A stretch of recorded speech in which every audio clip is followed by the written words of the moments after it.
Admiral Richard Byrd explored more uncharted land than any other man in history. He was a man of action, but he was a man of thought as well, an explorer and a scientist, an adventurer and a philosopher, a complete man, one of the men in history who had to lead the way.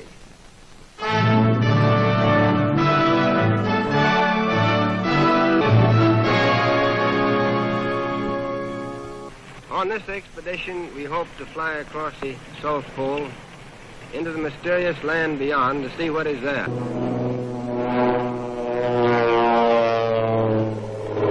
To the cameramen who made this picture, I want to give full credit.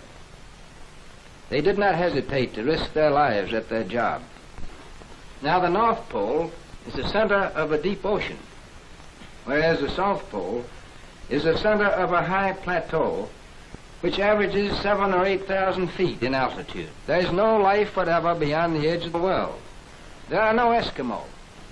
It is too cold for human beings to live there permanently. When we left on this expedition, we were, to put it very mildly, extremely anxious to find out if it existed. Would we be able to find it? And that was the great question. We left on this expedition from the Navy Yard at Boston. Here is our supply ship, the Rupert, just a big unprotected iron ship of 8,000 tons. And here is our icebreaker, the Bear, which we took as a protection for the personnel of the Rupert, and also to use exploring in dangerous ice areas. We took with us this time 150 Eskimo dogs and more than 14,000 different kinds of items for 2 years away from civilization, where there were no supply depots around the corner. Day followed day, week followed week, as we penetrated the great Pacific. We headed straight south, and here we have an ordinary unprotected iron ship, sailing in seas no ship had ever been in before since the world began. It wasn't that we were any better than our predecessors. We simply had a more open ice here. We bucked the ice till we were finally stopped by an impossible pack. Impossible, at least, for the Rupert. But we wanted to see what was beyond the horizon.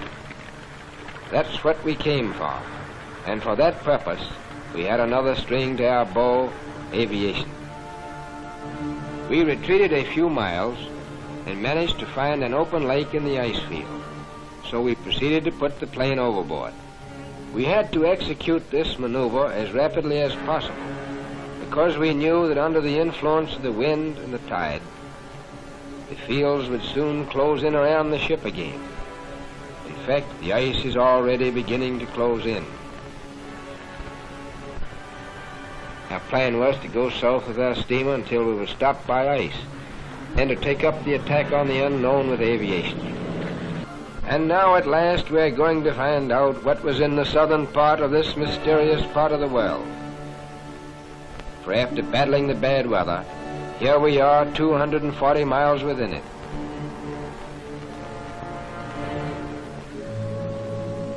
We came to this strange phenomenon, ice islands.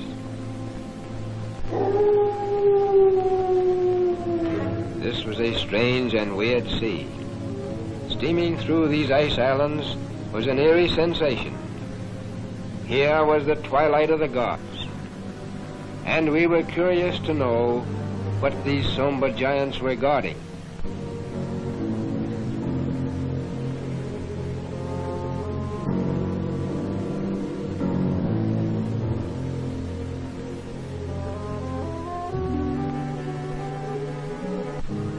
At long last, the dice fell our way, for the elements acted in our favor.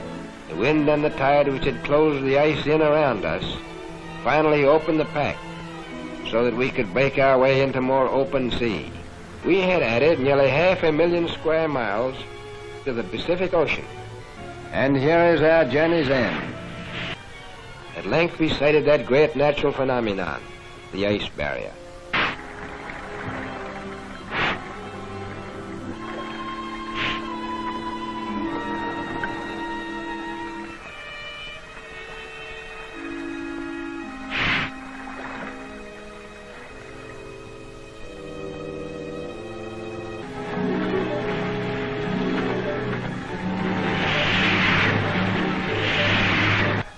I knew it would be taking a big chance, but it seemed the only way.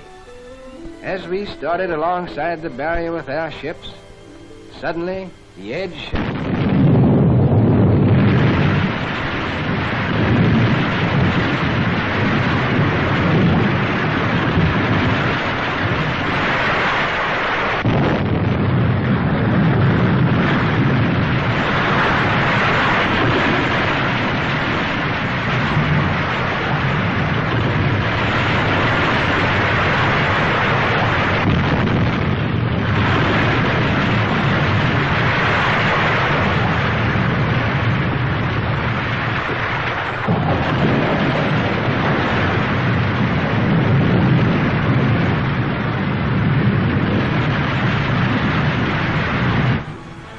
Enough of ice falling to sink a fleet of ships.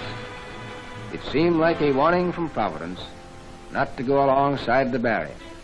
We therefore had to unload from the bay ice. We had to put our tractors overboard with the engines running to safeguard the lives of the drivers as the ice was constantly breaking off. We had to get the tractors quickly away from the edge of the crumbling ice. We came within an ace of losing overboard our principal plane of exploration, the William Hawley. It was a critical moment. At times, as the ice broke, men or supplies would fall into the water. We kept a man on watch with a life preserver on line as a safeguard for the men working on the edge of the ice. We were working against time to finish unloading before the fall freeze-up, when the ships would have to return to civilization. You can see what a tough job we had to transport 400 tons of material through this area. The bay ice was constantly shifting and cracking, and pressure ridges were being formed as we worked by the irresistible force of the slowly moving ice cap. I have never seen men work so hard. With 24 hours of daylight, they could and often did work the clock around without stopping. We call this period the White Nightmare, and a nightmare it was. The hardest work of all was this man-hauling of sleds, which we had to do in order to get unloaded in time. Eskimo Huskies, still the backbone of polar exploration. They can go where no tractor could ever go. You can't do without them. The Rupert must go back to civilization because the bay would soon freeze and she couldn't stand the ice. Now, the only person out of 150 men to get sick and who would have to go back on the Rupert was the doctor. At very great risk, I had to dispatch the bear northward to get another doctor, for I pledged myself not to risk men for a year on the ice without medical care. There would be anxiety over the bear. Suddenly, without warning, a storm hit us before we could get all of our food and other vital supplies stored away. And all hands had to work frantically throughout the storm to prevent the loss of food boxes under deep snowdrifts. The storm lasted for many hours.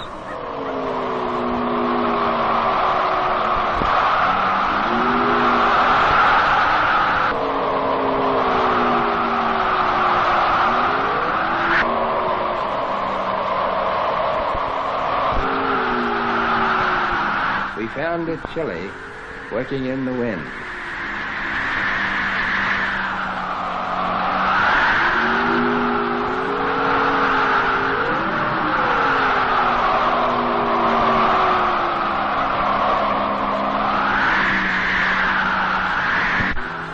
And when it was over, there was a bit of digging to do.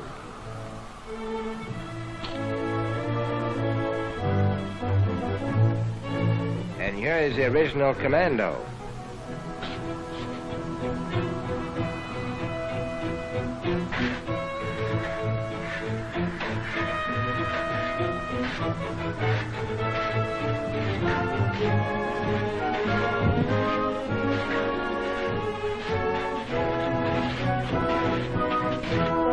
The honor of leading this expedition belongs to Admiral Richard Byrd. It is a gratifying experience for this 58-year-old explorer, who in the past had to raise his own funds for exploration. and who now has the resources of the United States Navy at his command. In 1955, 2 years before his death, Admiral Richard Byrd departs on his 5th and last expedition. But it's not simply an unknown continent or a distant ocean that lures adventurers like Richard Byrd. As he put it, here is a door ajar through which one may escape from the noise and chaos of civilization into the solace and harmony of the cosmos, and for a moment be part of it.